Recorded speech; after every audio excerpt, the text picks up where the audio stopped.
자, 이제 봅시다. 문제를. 재심은 가의 관점에서 재심은 나에 등장하는 소녀와 신사의 입장을 평가하시오. 그러니까 이건 뭐예요? 그게 없죠. 분량 제한이 없죠. 예, 분량 제한이 없는데, 그 선생님이 항상 그래요. 분량 제한이 없는 대학교의 대표적인 대학이 이화여대하고 성균관대잖아요. 너희들 기억나니? 성균관대 문제를 선생님이 설명한 적이 있던가? 그러니까 한 문제 하나당 몇 자 정도 쓰면 좋겠다고 그래요. 한 500자 정도. 문제가 4개란 말이죠. 문제가 4개이기 때문에 4번 문제는 견해를 성대 얘기해서 안 됐습니다만 성대가 좀 견해를 쓰는 게 4번 문제 나오는데 그거는 좀 길게 써야 돼요. 이번에 2014 성대 모의논술을 보더라도 거의 그 자수 분량 제한이 맞아요. 그러니까 1번 4,500자, 2번 4,500자, 3번 4,500자, 그 다음에 4번은 한 600자 이상? 뭐 이 정도로 쓰시면 좋아요. 근데 이대 같은 경우도 요거 이 정도, 1번 문제 이 정도로 쓰시면 돼요. 요거는 선생님이 정해주는 거죠. 예, 선생님이 정해주는 거죠. 이대 원고지를 보면은, 원고지가 아니죠. 줄만 쭉쭉 꺼져 있고, 1, 이렇게 해가지고, 이렇게 1, 이렇게 해서. 1번 답하라. 그 다음에 2, 이렇게 나오잖아요. 그러니까 이 범위 내로 쓰라는 건데요. 원고지에 이렇게 되어 있으니까. 그러니까 이 범위 내에서 성대도 마찬가지죠. 이렇게 되어 있습니다. 그러니까 이 범위 내에서 쓰는데, 사실은 많이 쓰는 게 사실 좋습니다. 근데 시간 내에 내 마음대로 다 쓸 수 있느냐, 또 쓸데없는 얘기를 안 쓰면서 핵심적인 얘기만 가지고 쓸 수 있느냐, 이게 관건이 되겠는데, 분량으로 말하면 원고지도 이 정도가 좋겠다라는 거예요. 거의 논 감각입니다. 이 문제는요, 거의 감각인데, 가의 관점에서 재심은 나에 등장하는 소녀와 신사의 입장을 평가하시오. 이런 문제를 되게 좋아하는 학교가 이대하고 경희대가 있어요. 경희대 이대 문제를 보면, 가의 입장에서 나를 설명하시오. 가의 입장에서 나를 비판하시오. 가의 입장에서 나를 평가하시오. 중대도 나와요.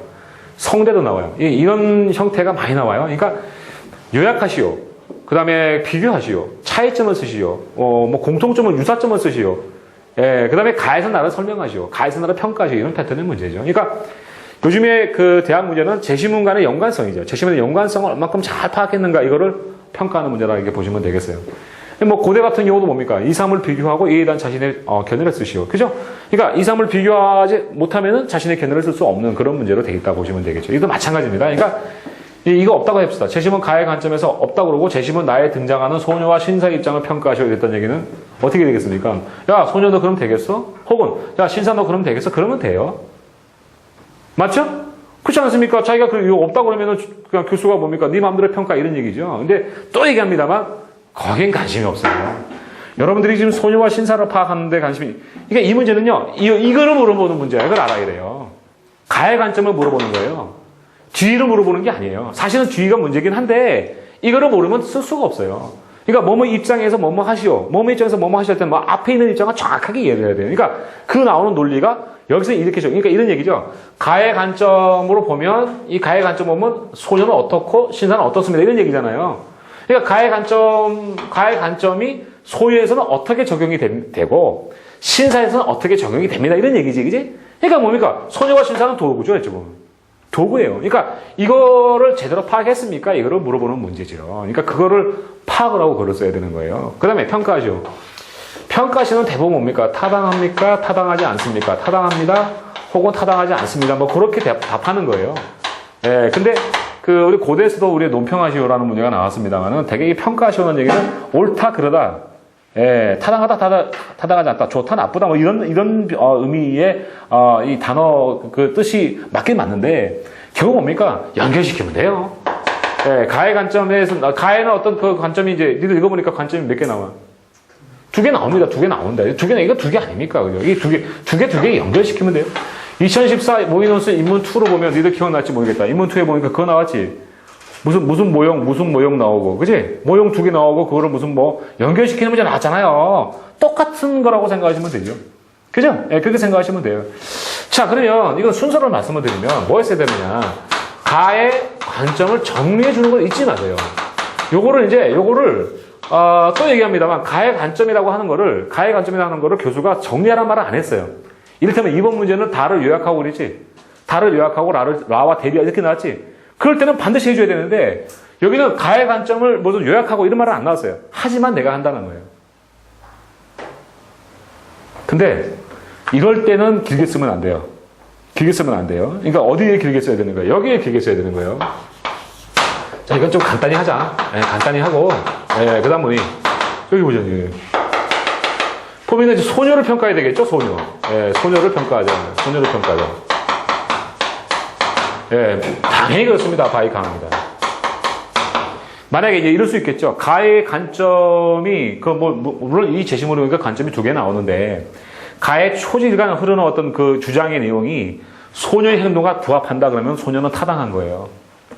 알겠죠? 그러니까 가하고 만약에 같은 입장이면 타당한 것이 되는 거고요. 예, 만약에 같은 입장의 반대 입장이면 타당하지 않은 거예요. 그렇게 쓰면 돼요. 예. 근데 이제 문제에 따라 다르죠. 그래서 이제 가의 어떤 주장이 하나만 나오는 게 아니라 어떤 관점이 두 가지 나왔다 그러면 연결시키면 되고요. 무슨 말인지 알겠죠? 그죠? 그렇게 하면 되는 거예요. 근데 그거는 이제 요 관점을 읽어보고 네가 판단을 누르시지. 그지? 예, 그렇게 보면 되겠고. 그 다음 어떻게 되겠니? 요렇게, 이게 일반적이에요. 이제 신사가 되겠죠? 신사를 평가한다는 얘기예요. 신사를 평가한다는 얘기예요.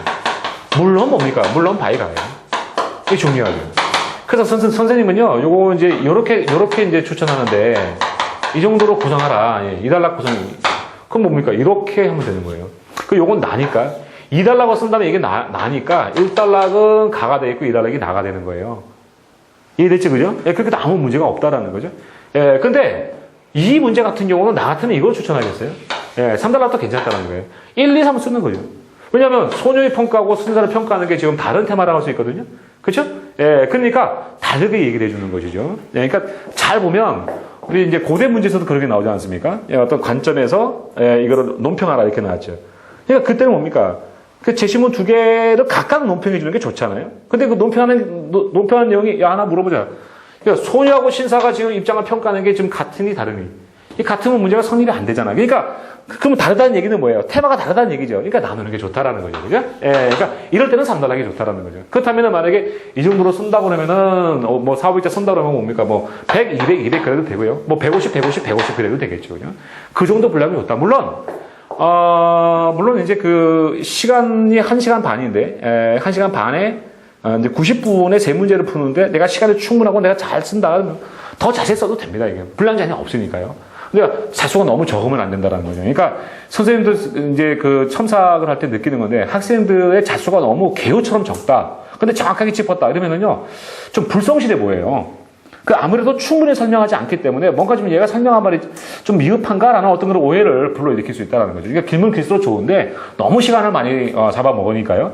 예, 그러니까 이 정도 자수해도 정리하면 되겠다라는 거죠. 그러니까 맨 처음에 제시문 간을 이렇게 들어가면 돼요. 제시문 간은 뭐에 대해서 말한다. 그래서 관점을 보여주고요. 예, 그 다음 뭡니까? 소녀는 어떠하다. 뭐 타당하다도 나올 수 있겠고, 예, 아니면은 뭐 어디가 부합한다 이렇게도 나올 수 있겠죠. 그죠? 예, 그러니까 여기는 두 가지일 것 같아요. 뭐 타당하다 여부로 나오든가, 오와 뭡니까? 어디 부합한다 여부로 나오든가. 이것도 일종의 평가예요. 부합한다도. 뭐 어디라 부합한다는 얘기는 여기랑 이게 서로 연결시키는 거니까요. 그렇게 충분히 답이 되겠다라는 거죠. 그래요. 자, 그러면 제시문 가를 이제 한번 보고 어디가 포인트인가 한번 살펴보도록 합시다. 오케이?